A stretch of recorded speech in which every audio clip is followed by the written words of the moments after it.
ዓለም አዲስ ስርዓትን እያዋለደች ነው። በአዲሱ የዓለም ስርዓት ምዕራፍ ከባለብዙ ወገን ተቋማት ይልቅ የሀገራት የእርስ በርስ ግንኙነት ትኩረት አግኝቷል።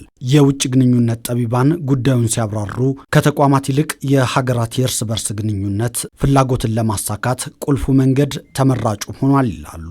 ሀገራት የየራሳቸውን ብሔራዊ ጥቅም ለማሳካት ወዳጅ ፍለጋ ላይ ናቸው። ስሌቱ ምን አተርፋለሁ፣ ምን አገኛለሁ ከሚል ቅኝትም የሚነሳ ነው። ኢትዮጵያ ተፈላጊ ሀገር ናት። በዓለም የኃይል አስተላለፍ ከትናንት እስከ ዛሬ ብዙዎች ፈልገዋታል። ታሪክ፣ የቀይ ባህርና የአባይ ሁነኛነቷ፣ ጠንካራ በቁጥርም የበዛ ህዝቧ የዲፕሎማሲ ቁልፍ እንድትሆን ያደረጓት ናቸው። ይህች ጥንታዊት ምድር አዲሱን የዲፕሎማሲ መንገድ ዘላቂ ሰላምን፣ ቀጠናዊ ትብብርና ትስስርን፣ የዜጎች ክብርን፣ የነገ ብርሃን መስሪያ አድርገዋለች። አሁን ዓለም ወደ አዲስ አበባ እየተመለከተ ነው። ባለፉት ዓመታት ከ25 የሚበልጡ ሀገራት ኤምባሲዎቻቸውን አዲስ አበባ ላይ ለመክፈት ፍላጎት እንዳሳዩ ተዘግቧል። ከኮሎምቢያ ምክትል ፕሬዝዳንት ፍራንሲያ ኤሌና ማርኬዝ እስከ ፈረንሳዩ ፕሬዝዳንት ኢማኑኤል ማክሮን፣ ከህንዱ ናሬንድራ ሞዲ እስከ ቱርኩ መሪ ረጅብ ጣይብ ኤርዶሃን ዓለም ወደ አዲስ አበባ ማትሯል።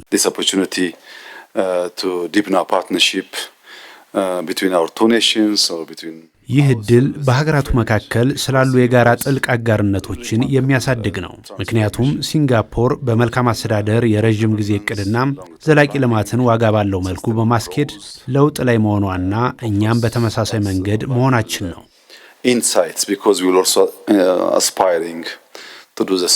በርካታ ጉባኤዎችን ማዘጋጀት፣ ከነዚህ ጉባኤዎች ጎን ለጎን ብሔራዊ ጥቅምን ማሳካትና ማስረዳት ኢትዮጵያ የተከተለችው መንገድ ነው። የኢትዮጵያ የዲፕሎማሲ ድል ሲተረክ ባለፉት ዓመታት ኢትዮጵያ በብሪክስ ማዕቀፍ በአዲሱ የዓለም ስርዓት ለመሪነት ከታጩ ሀገራት ጋር ግንኙነቷን ያጸናች ሲሆን ይህ ከጋራ ብልጽግና እስከ አዲሱ ዓለም የጋራ ትልም ተላሚነት የሚደርስ ውጤትን ያስገኘ ነው። ኢትዮጵያ በመሪዋ በኩል ከተለያዩ ሀገራት ጋር ግንኙነቷን አድሳለች፣ አጽንታለች፣ ብሔራዊ ጥቅሟንም አስረድታለች። ከቻይና እስከ አሜሪካ፣ ከሩሲያ እስከ ብሪታንያ፣ ከፓኪስታን እስከ ብራዚል የኃይል ሚዛኑ ሳይፋለስ ብሔራዊ ጥቅም ሳይከለስ በተደረጉ ግንኙነቶች ሀገርን ያስቀደሙ ድሎች ተመዝግበዋል። የኢትዮጵያን በጓን በማይፈልጉ ኃይሎች የተሰሩ የሴራና ሸር ስውር ፈትሎች በጥበብ ተበጣሰዋል። የግብፅን እኔ ብቻ ነኝ የምወስነው የሚለውን አቋሟን የሸረሸረ፣ የኢትዮጵያን የመደራደር አቅም ከፍ ያደረገ፣ ኢትዮጵያ ቀጣይ የሪጅኑ ጠንካራ ሀገር እንደምትሆን ያሳየ ዲፕሎማሲ። ይህ ግን ቀላል አልነበረም። የኢትዮጵያን የዲፕሎማሲ ጥበብና ትጋትም የጠየቀ እንጂ።